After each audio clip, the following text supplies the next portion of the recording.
Hello everyone, welcome back to my channel with yet another video. আমি Nelson Mandela long walk to freedom চেপ্টাৰটোৰ আধাখিনি পঢ়িছিলোঁ last ভিডিঅ'ত। যদি তোমালোকে চোৱা নাই, তোমালোকে লাষ্ট ভিডিঅ'টো চাই ল'বা। মই ডেছক্ৰিপশ্যনত তাৰ লিংকটো দি থৈছোঁ।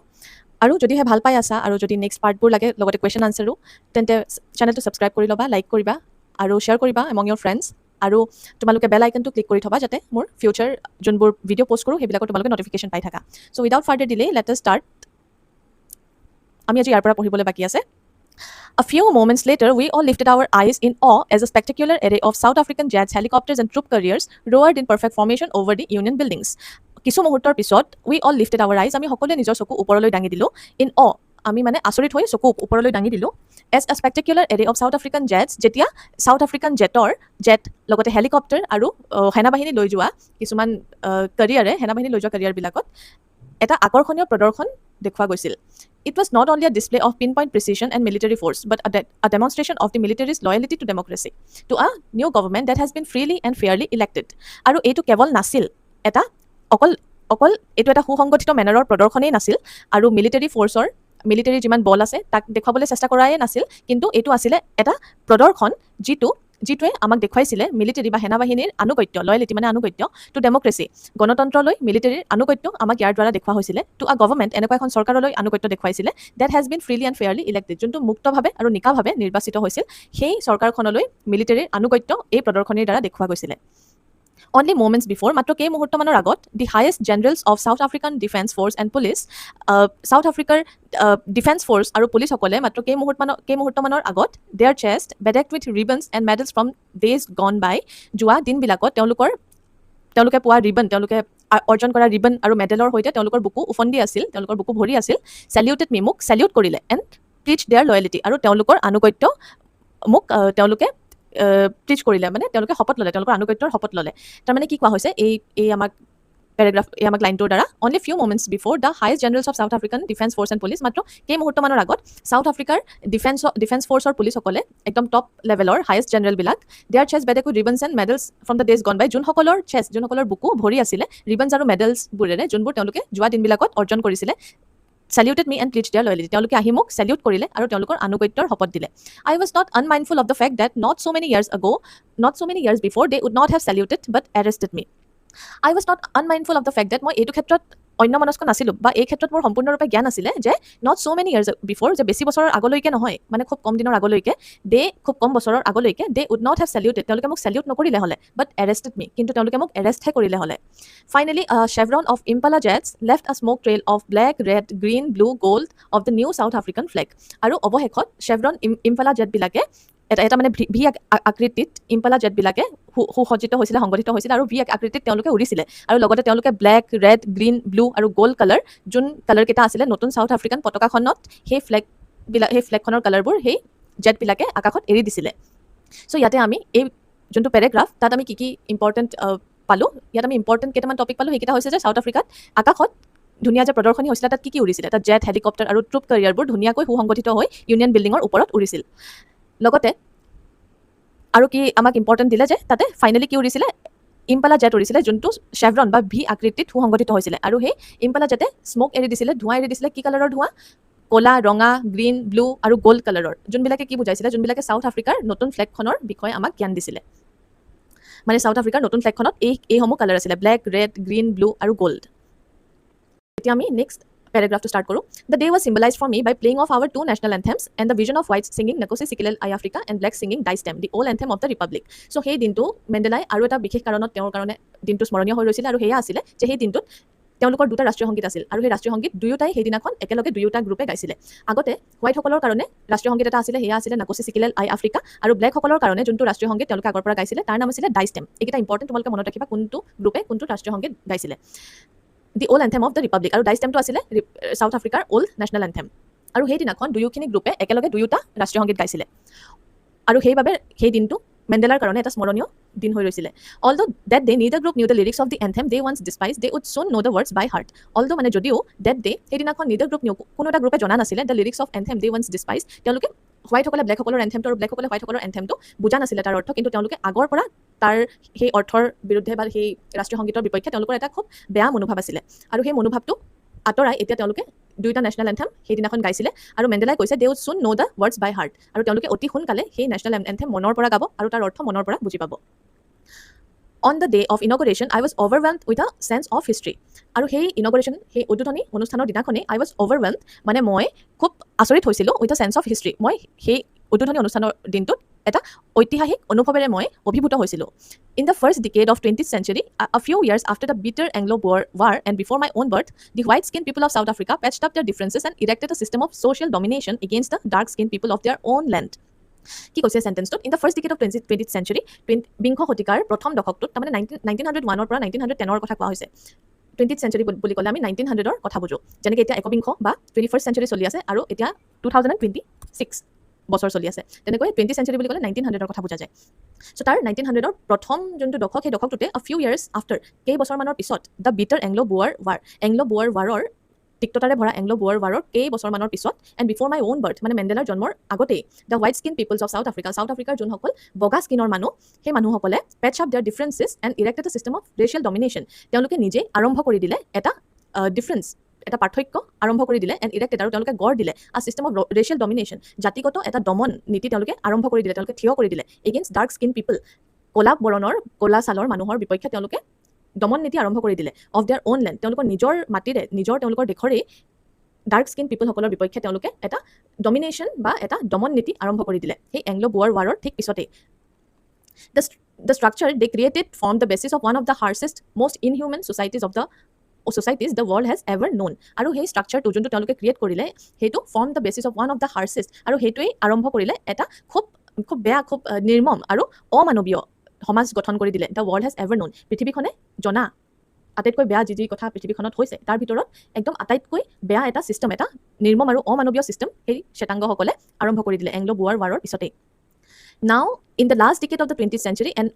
my own 8th decade as a man, কিন্তু এতিয়া in the last decade of 20th century বিংশ শতিকাৰ লাষ্ট ডিকেডত একেবাৰে শেষৰ দশকত মানে 1991 পৰা 2000 কথা কৈছে and my own 8th decade as a man আৰু তেওঁৰ আখি দশকত মানে তেওঁ 80ৰ ওপৰত তেতিয়া as That system had been overturned forever and replaced by one that recognized the rights and freedoms of all peoples regardless of the color of their skin আৰু কিন্তু এতিয়া সেই বিংশ শতিকাৰ লাষ্ট দশকত আৰু মোৰ মানুহ হিচাপে আখিৰ দশকত সেই চিষ্টেমটো সেই যোনটো এপাৰ্টাইড চিষ্টেম আছিলে সেইটো গুচাই পেলোৱা হ'ল অভাৰটাৰ্ণ ফৰ এভাৰ সদায় কাৰণে উফৰাই পেলোৱা হ'ল এণ্ড ৰিপ্লেচড বাই আৰু তাৰ ঠাইত স্থান দিয়া হ'ল by one that recognised the rights and freedoms of all people তাৰ ঠাইত স্থান দিয়া হ'ল এনেকুৱা এটা চিষ্টেমৰ যিটোৱে সকলো ধৰণৰ মানুহৰ অধিকাৰ আৰু স্বাধীনতা ৰক্ষা কৰে regardless of the colour of their skin তেওঁলোকৰ স্কিনৰ কালাৰ নিৰ্বিশেষে সকলো মানুহৰ স্বাধীনতাক প্ৰাধান্য দিয়া এটা চিষ্টেম এতিয়া আহি গ'ল That day had come through the unimaginable sacrifices of thousands of my people আৰু সেই দিনটো আহিছে এটা আমি বিশ্বাস কৰিব নোৱাৰা চেক্ৰিফাইচ ত্যাগৰ দ্বাৰা অফ থাউজেণ্ডছ অফ মাই পিপল মোৰ ইয়াৰে মানুহৰ মানে চাউথ আফ্ৰিকাৰে মানুহৰ হাজাৰ মানুহৰ ত্যাগৰ আমি ভাবিব নোৱাৰা ত্যাগৰ দ্বাৰাহে এই দিনটো আজি আমি পাইছোঁ বুলি মেণ্ডেলাই কৈছে people whose suffering and courage can never be counted or repaid মানুহসকল যোনসকলৰ ছাফাৰিং যোনসকলৰ কষ্ট আৰু সাহস কেন নেভাৰ বি কাউণ্টেড যোনসকলৰ ছাফাৰিং আৰু কষ্ট আৰু সাহস কেতিয়াও কাউণ্ট কৰিব নোৱাৰি আৰু ৰিপে কৰিব নোৱাৰি যোনসকলৰ কষ্টৰ কাৰণে আমি কেতিয়াও তেওঁলোকক মানে পে কৰিব নোৱাৰিম তেওঁলোকে ইমানেই কষ্ট কৰিলে আমাৰ কাৰণে আৰু সেইকাৰণে আজি আমি এনেকুৱা এটা দিন পাইছোঁ date I felt that day আৰু মই সেইদিনা অনুভৱ কৰিলোঁ as I have on so many other days যেনেকৈ মই আন বহুত কেইদিনাই অনুভৱ কৰিছোঁ মই সেইদিনাখনো তেনেকৈ অনুভৱ কৰিলোঁ that I was simply the sum of all those African patriots who had gone before me মই কেৱল মাত্ৰ এটা অংশহে of all those African patriots মই সেই আফ্ৰিকাৰ দেশপ্ৰেমী সকলোৰে মাত্ৰ এটা ক্ষুদ্ৰ অংশহে who had gone before me যোনসকল মোৰ আগতে গুচি গ'ল that long and noble line ended and now began again with me আৰু সেই দীঘলীয়া আৰু যোনটো নোবেল লাইন এটা মহান শাৰী এতিয়া শেষ হ'ল আৰু এতিয়া এটা মোৰ সৈতে নতুন শাৰী আৰম্ভ হৈছে I was pain that I was not able to thank them আৰু মোৰ দুখ লাগিছে মোৰ অন্তৰত দুখ অনুভৱ কৰিছোঁ মই কাৰণ মই তেওঁলোকক ধন্যবাদ জনাবলৈ সুবিধা নাপালোঁ and that they were not able to see what their sacrifices has wrought আৰু তেওঁলোকে চাবলৈ নাপালে যে তেওঁলোকৰ ত্যাগে আজি কি আনি দিলে বা তেওঁলোকৰ ত্যাগে অৱশেষত কি কৰিলে সেয়া তেওঁলোকে চাবলৈ কাৰণে জীয়াই নাথাকিলে আৰু এইটো ভাবি মোৰ অন্তৰত খুব দুখ লাগিছে The policy of apartheid created a deep and lasting wound in my country and my people. আৰু apartheid এপাৰ্টাইড পলিচিটোৱে মোৰ দেশৰ মানুহৰ ওপৰত এটা গভীৰ আৰু অতি দীঘলীয়া ঘা দি থৈ গ'ল অল অফ আছ উইল স্পেণ্ড ইয়াৰ্ছ আমি সকলোৱে বহুত বছৰ কটাব লাগিব ইফ নট জেনেৰেশ্যনছ যদি জেনেৰেশ্যন নহয় তেন্তে হ'লেও কিন্তু আমি বহুত বছৰ কটাব লাগিব ৰিকভাৰিং ফ্ৰম ডেট প্ৰফাউণ্ড হাৰ্ট সেই গভীৰ আৰু অতি শক্তিশালী যোনটো এটা কষ্ট সেই দুখ বা কষ্টটোৰ পৰা ৰিকভাৰ কৰিবৰ কাৰণে পুনৰ আমি আগৰ স্থান পাবৰ কাৰণে বা পুনৰ এখন ভাল সমাজ পাবৰ কাৰণে আমি এতিয়াও কিন্তু বহুত বছৰ আমাক দৰকাৰ হ'ব but the decades of oppression and brutality had another unintended effect. কিন্তু সেই বছৰ বছৰ জোৰা সেই দশক জোৰা দমন নীতি আৰু ব্ৰুটেলিটি আৰু দমন নীতি আৰু কঠোৰতাই কিন্তু এটা তাৰ এফেক্ট আছিলে, এটা কিন্তু তাৰ মানে অনাকাংক্ষিত এটা প্ৰভাৱ আছিলে। এণ্ড ডেট ৱাজ ডেট, আৰু সেইটো আছিলে যে যে এইটোৱে প্ৰডিউচ কৰিলে, এইটোৱে দিলে the Oliver Tambos, the Walter Sisulus, the chief Luthulis, the Yusuf Dadoos and Bram Fischers, the Robert Sobukwes of our time. এই বছৰ বছৰ জোৰা বা দশক জোৰা দমন আৰু কঠোৰতাই কিন্তু এটা আমাক ভাবিব নোৱাৰা এফেক্ট দিলে, আমাক এটা অনাকাংক্ষিত প্ৰভাৱ আমাক দিলে। আৰু সেয়া আছিলে যে এই সময়খিনিয়ে কিছুমান মহান মানুহ আমাৰ মাজলৈ আনি দিলে। আৰু সেই মহান মানুহকেইজনৰ নাম ইয়াতে দিয়া হৈছে: Oliver Tambos, Walter Sisulus, the chief Luthulis, the Yusuf Dadoos, Bram Fischer, Robert Sobukwes, men of such extraordinary. এনেকুৱা মানুহসকল যোনসকল ভাবিব নোৱাৰা বা এক্সট্ৰা অৰ্ডিনেৰী,